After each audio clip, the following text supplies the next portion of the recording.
Hello friends. Media mature के YouTube channel the zero में एक बार फिर आप सभी का हार्दिक स्वागत है। आप देख रहे हैं अपना लोकप्रिय कार्यक्रम अगेंस्ट PACLL। तो चलिए साथियों, समय आ गया है कि अब हम फिर से इसी ऑर्डर की तरफ आएं और समझें हमने जहां पर इसको पिछले वीडियो में ख़त्म किया था। बीच में बहुत लंबा गैप हो गया क्योंकि जिस प्रकार से आपको दस्तावेज भेजने थे वहां उसी प्रकार से हमें भी भेजने थे, इसलिए आपकी तो हमने प्रोसेस 20 तक ही करवा दी थी, सब आपको कंप्लीट करके पहले ही दे दिया था। उसके बाद हमने अपने वचन पत्र तैयार किए अपने निवेशकों के और हमने भेजे, तो इस वजह से हम आपसे संपर्क में नहीं रह सके। इसके अलावा और भी एक दिक्कत थी जिसको मैंने ग्रुप में डाल दिया है, तो वो तो आप लोगों ने पढ़ ही लिया होगा। इसके अलावा कल मॉर्निंग में हमने ग्रुप में एक मेल का मैटर डाल दिया था।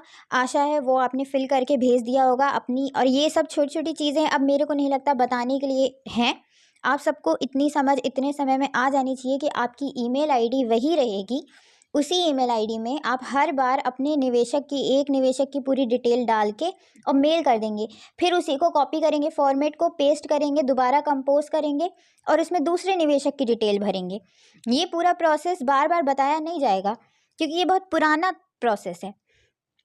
तो चलिए साथियों, समय नहीं गवाते हैं, इसको अब समझते हैं आगे। तो अभी हम यही पढ़ रहे थे कि किसने क्या बोला, सेबी ने क्या बोला, कंपनी ने क्या बोला, इन प्रमोटरों ने क्या बोला। अब हम देखते हैं कि गुरमीत सिंह ने क्या बोला और सुब्रत भट्टाचार्य ने क्या बोला। अब इनकी भी बोली सुन लेते हैं। बोला तो कुछ भी आपके पक्ष में होगा ही नहीं इन्होंने, क्योंकि ये पैदा ही आप लोगों को लूटने के लिए हुए हैं। ये 12 जुलाई 2014 को बोला है, जिसको सेबी ने अपने रिकॉर्ड में लिखा है, यानी इसके तहत ही आगे की इन्वेस्टिगेशन हुई थी जो इन लोगों ने बोला। याद रखिएगा, अगर उस समय आपको आपके ये नेगेटिव सीनियर सही जानकारी दे देते तो आप क्या बोलना चाहते हैं ये भी वहाँ रिकॉर्ड होता और इन सबको दर्ज करते हुए सेबी फैसला सुनाती, पर आपकी आवाज़ वहाँ नहीं पहुँच सकी क्योंकि ये लोग वहाँ पे आपकी आवाज़ बन के आप ही के खिलाफ काम कर रहे थे। और जो इन लोगों ने बोला उसको यहाँ नीचे समझाया गया है। तो देखिए साथियों, यहाँ पर ये जो दो बेवकूफ़ गधे आपके जो ये पूरी लुटिया डूब गई है, जो उसका बेस है ये, जिन्होंने जानबूझकर आपका पैसा हथियाया है। ये क्या कहते हैं वहाँ पर कि जो कंपनी है वो बहुत सारा लैंड ले लेती है, और वो भी नॉन कल्टिवेटेड लैंड और वेस्ट लैंड, यानी जो उपजाऊ ज़मीन नहीं है वो ज़मीन वो लेती है और उसको चाहे वो ओनरशिप पे ले चाहे लीज होल्ड पे ले, यानी आप एक तरीके से मान लीजिए बस उसने वो ले ली ज़मीन, और ज़मीन लेने के बाद उसने आपको दे दी, यानी निवेशक को दे दी। उसको यहाँ पे ये प्लॉट होल्डर बता रही है, यानी निवेशक को यहाँ पे प्लॉट होल्डर कहा जा रहा है, जिसको आज तक जीवन में कभी प्लॉट मिला ही नहीं, जिसने कभी जीवन में इनके तमिलनाडु के प्लॉट देखे ही नहीं, उसको ये लोग प्लॉट होल्डर बोल रहे हैं। और बोल रहे हैं कि कम से कम 150 स्क्वायर यार्ड ये देते थे या इससे ऊपर, तो प्रत्येक निवेशक को ये लोग देते थे। इसके आगे बोल रही है कि हम फिर उस ज़मीन को उपजाऊ बनाते थे, उसको विकसित करते थे। किसके कहने पर? प्लॉट ओनर के कहने पर। यानी कि इन्होंने आपको प्लॉट भी दे दिया लेकिन अभी आपको कब्जा नहीं दिया, ये आपका ही प्लॉट विकसित कर रहे हैं कम से कम चार्ज पर। और वहीं दूसरी तरफ आप किस्तें तो PACL में भरते ही चल रहे हैं। जैसे ही आपकी किस्तें पूरी हो जाएंगी आपकी ये ज़मीन विकसित हो जाएगी, और जैसे ये ज़मीन विकसित हो गई ये आपको बेच देंगे या आपके नाम पे ट्रांसफ़र कर देंगे। यानी अगर आपका CDPP प्लान है तो फिर तो पेमेंट का तो कोई झंझट ही नहीं, उसमें तो एक ही बार आपने दे दिया तो बस आपके नाम पे ट्रांसफ़र कर दिया। और IPP है तो फिर हर महीने की किस्त रहती है, जैसे ही किस्त पूरी हुई उसके बाद आपको ट्रांसफ़र होगी। ये लिखा हुआ है पेमेंट के बाद। और ये जो है ट्रांसफ़र आपको तभी होता था जब यहाँ पे लैंड जो है पूरे तरीके से विकसित हो जाएगा, यानी ज़मीन अगर विकसित नहीं हुई है अभी तो आपको ट्रांसफ़र नहीं करेगी। अगर वो विकसित हो गई है तभी आपके नाम पर वो उसको रजिस्टर करवाएगी। इसके बाद जो है प्लॉट होल्डर यानी कि एक आम निवेशक पूरे तरीके से स्वतंत्र है कि वो उस संपत्ति को, उस प्लॉट को, वो तमिलनाडु की उपजाऊ ज़मीन को, विकसित ज़मीन को किसी भी तीसरे व्यक्ति को बेच सकता है, जिसमें उसको कंपनी से कोई अनुमति लेने की आवश्यकता नहीं होगी। लेकिन इतना करने के लिए सिर्फ एक चीज़ की ज़रूरत पड़ेगी कि उस निवेशक को कंपनी से नो ऑब्जेक्शन सर्टिफिकेट NOC लेना पड़ेगा। जैसे कंपनी दे दे कि हाँ ये लीजिए NOC, अब हमको कोई मतलब नहीं है इस संपत्ति से, इसका जो कर था वो हमने जमा कर दिया, इसकी जो टैक्स बनती थी वो हमने जमा कर दी, अब इसके ऊपर कोई लेन देन नहीं बाकी रहा। हम आपके और हमारे बीच का लेन देन भी पूरा हो गया, अब ये संपत्ति आपकी हुई, आप इस संपत्ति का कुछ भी करिए, अब हमको कोई फर्क नहीं पड़ता। ऐसा एक करके नो ऑब्जेक्शन सर्टिफिकेट वो उसको दे देगी। इसके बाद निवेशक जो चाहे वो करे, ऐसा ये कह रहा था। और वहां पे आपके खड़े हुए नेगेटिव सीनियर ये सब सुन रहे थे, और इसीलिए आज आप निवेशकों, आज एजेंट जो है, आम एजेंट निवेशकों से गाली सुन रहा है। ये जो है पूरा षड्यंत्र इनका बिछाया हुआ है, और इस प्रकार से ये अपनी सफाई में बोल रहे हैं कि भाई हम तो CIS का काम ही नहीं करते, ये हम CIS का काम नहीं करते हैं, और ना ही कोई ये सिक्योरिटीज वगैरह का काम है हमारा, तो आपका तो हमको कुछ बोलना ही नहीं बनता, यानी सेबी का हमारे ऊपर कोई क्षेत्राधिकारी नहीं बनता, क्योंकि जो हमारा काम है वो पूरे तरीके से सेबी से परे है, वो दूसरे के क्षेत्राधिकार में आता है, आपके अंतर्गत नहीं आता। अब यहाँ पर ये फिर से बोल रहे हैं, दोनों जो सबसे बड़े देश के गधे हैं, कह रहे हैं दोबारा से कि हम जो है 1 फरवरी 2009 को PACL में डायरेक्टर के पद पर नियुक्त हुए।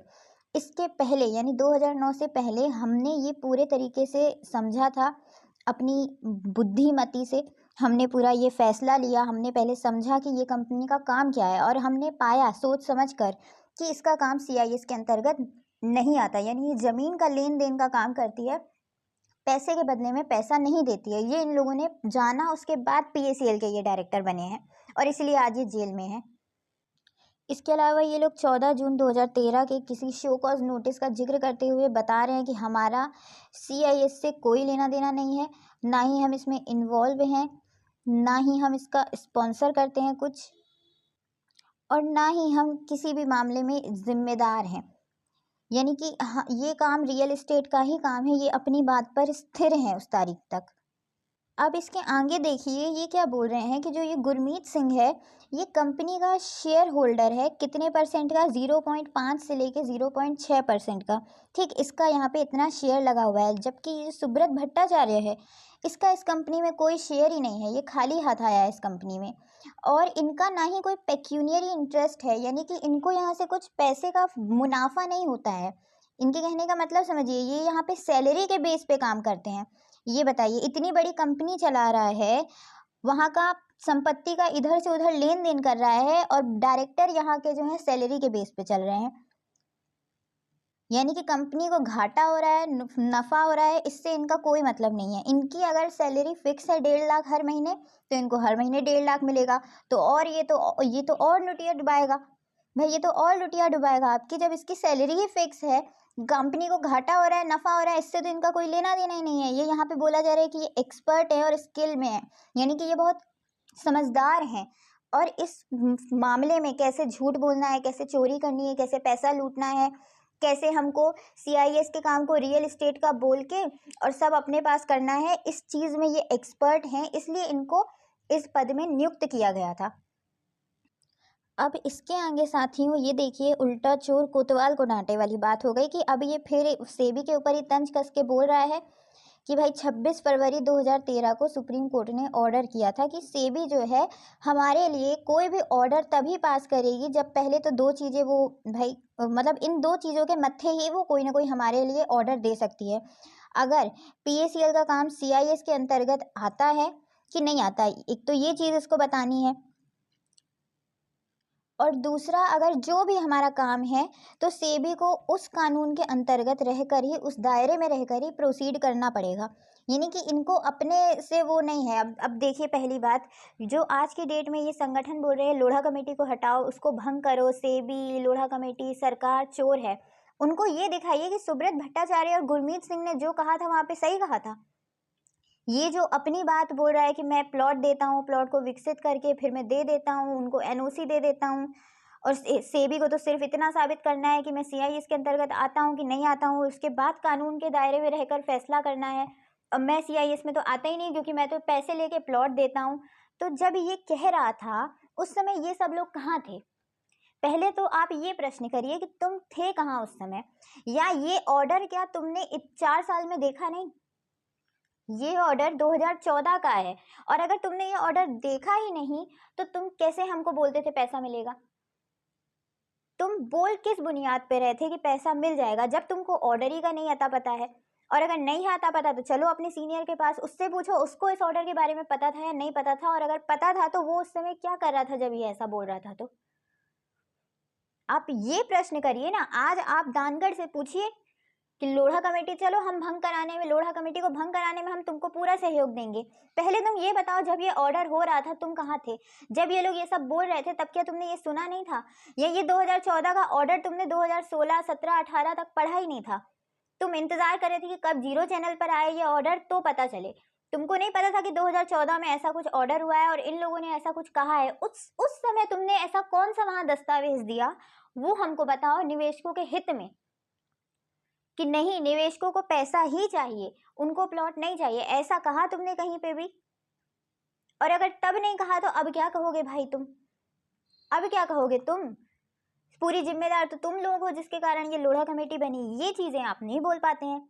आप बोलते हैं कि सही तो बोल रहा है, लोढ़ा कमेटी पैसा ही नहीं दे रही ना, इतने समय में यहाँ तक पहुंची, यहाँ तक पहुंची। ये नहीं बोलते कि जब लोढ़ा कमेटी बन रही थी उस समय तुम क्या कर रहे थे? लोढ़ा कमेटी बनाई ही इन लोगों ने है, और उसके बाद फिर अब भंग करने की भी बात यही करेंगे। आप जीवन भर लोढ़ा कमेटी बनाएंगे, भंग करेंगे, फिर दूसरी कमेटी बनाएंगे, फिर उसको भंग करेंगे, फिर तीसरी कमेटी बनाएंगे, उसको भंग करेंगे। ये आपका जीवन इसी में उलझाना चाहते हैं और ये चीज आप नहीं समझ रहे हैं। तो चलिए साथियों, आशा करते हैं आपको ये समझ में आया होगा। अब बाकी ये सारे प्रश्नों के उत्तर पहले आप लाइए, आगे का मार्ग आपको अपने आप दिखेगा। आप ये मत सोचिए कि ये चैनल मेरे को वहां तक लेके जाएगा। ये चैनल आपको सिर्फ सच्चाई दिखाएगा, जैसे दिखा रहा है आज। आगे का मार्ग आपको तभी मिलेगा जब ये सच्चाई, आप इस सच्चाई का खुलासा करने का प्रयास करेंगे। आप जाइए उनसे प्रश्न करेंगे, और जब तक आप में प्रश्न करने की हिम्मत नहीं होगी तब तक आपको भुगतान, इंसाफ कुछ नहीं मिल सकता, चैन, सुकून कुछ भी नहीं। तो चलिए साथियों, बहुत बहुत धन्यवाद। जय हिंद, जय भारत।